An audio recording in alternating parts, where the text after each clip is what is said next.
There are a wide variety of cameras available today, commonly known as flip cameras. The quality is great. It ranges from standard definition, like you see on the older TVs, right up through high definition. But there are some limitations that we would like to go over and help you to overcome in the course of this program.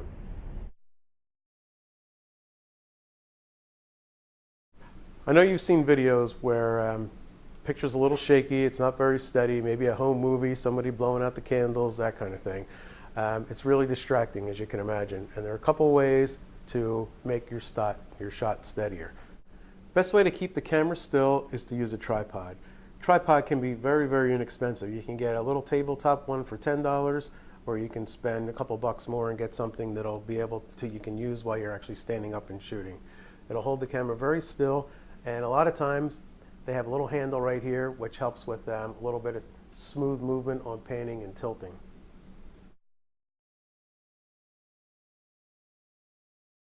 Also, try to avoid zooming. If you keep zooming in on something, as you can see, it's very, very distracting and really hard to keep steady, especially if you don't use a tripod. It's much better just to stay in a wider shot. If you want to get a close-up, simply walk closer. That way you can hold it much steadier.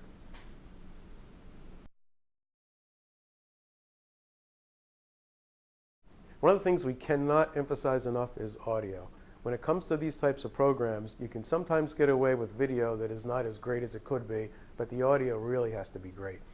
These cameras usually do not have a very good microphone. Right now, I'm wearing this clip-on microphone. It's about 20 bucks, and it plugs into the camera. Every one of these cameras does not have an input like this, unfortunately. And please unplug the audio just to give a little demonstration on that. So now, without that mic on, you can hear a very, very much worse audio quality. Now, before you plug that back in, let me just show you that with this kind of camera, what you have to do when you're using the camera mic is to get closer. So as I get closer to the camera, you can see now the audio is much more acceptable. So use a microphone that you can buy for 20 bucks and plug in if your camera will take it. If not, try and stay within a couple of feet of whoever's speaking. Another thing to keep in mind with audio is background noise. If you're at a plant or at an event where there's a lot of people and you want to do an interview, try and find a more quiet place, because these cameras will definitely distort background noise if it gets in the way, and that could be distracting.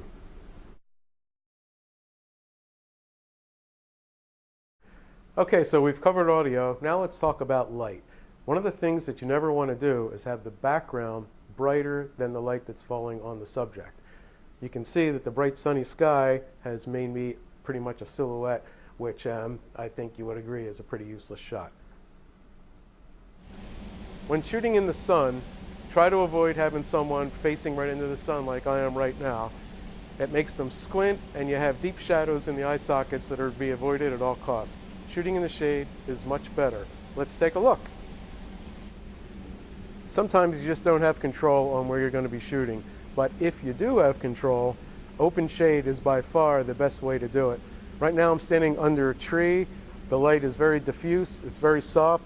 The shadows under the eyes are gone. Another thing to talk about if you have a way to control things is clothing. If someone says, what do I wear?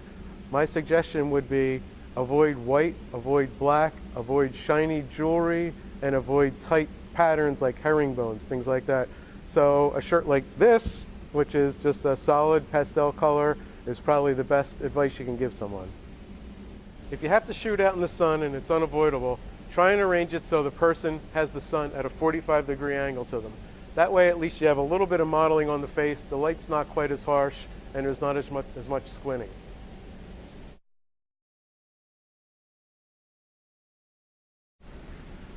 Just as audio can be distracting, video can also be distracting when the background is brighter. Notice, remember back to when I was inside and the window was in back of me and I was like a silhouette, really bad background choice. But here, you want maybe to stop and think about the background that's in back of me here, and that's too bright. So a darker background or a more plain background is always better. While we're here, the camera now is looking down on me, which is something to think about in terms of angles. Looking down on someone makes them less important, or a little bit lower. So if you're doing an interview with the CEO, you certainly don't want to be looking down on them. Okay, so the opposite of looking down on someone is obviously having the camera way too low and looking up at them. It's great if you're shooting a courtroom scene and you want the judge to appear very important. But if you're doing an interview, eye level is certainly a much better way to go. So let's go back to eye level and talk about shot progression.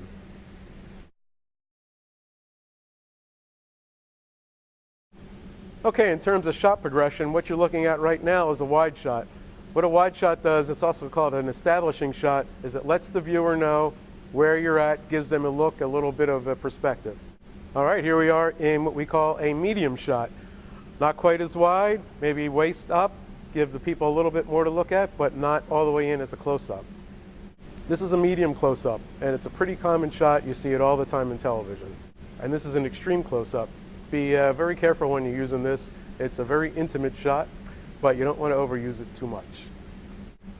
So if you're in the middle of a production and you're interviewing someone or they're explaining something and they mess up, not that that would ever happen in a video that Ed and I make, sometimes what you need to do is change the angle, and that is a very effective way to cover up a mistake or a retake. Okay, so those are just a few tips on how to better use these small cameras. Just as a quick review, use a tripod, avoid zooming. If you need to get closer, physically move the camera closer to what you're recording. Any good video needs good audio. If your camera is not using an external microphone, be sure you're just a couple feet away from the person speaking. Also, consider getting a camera that will accept an external microphone. Of course, you'll need to buy the microphone too. Finally, be aware of the lighting in a scene before you record someone. Don't have someone standing in front of a bright window or bright light because you may only see a silhouette of the person. So that's our little tips from Ed and Mike on video. Good luck and good shooting.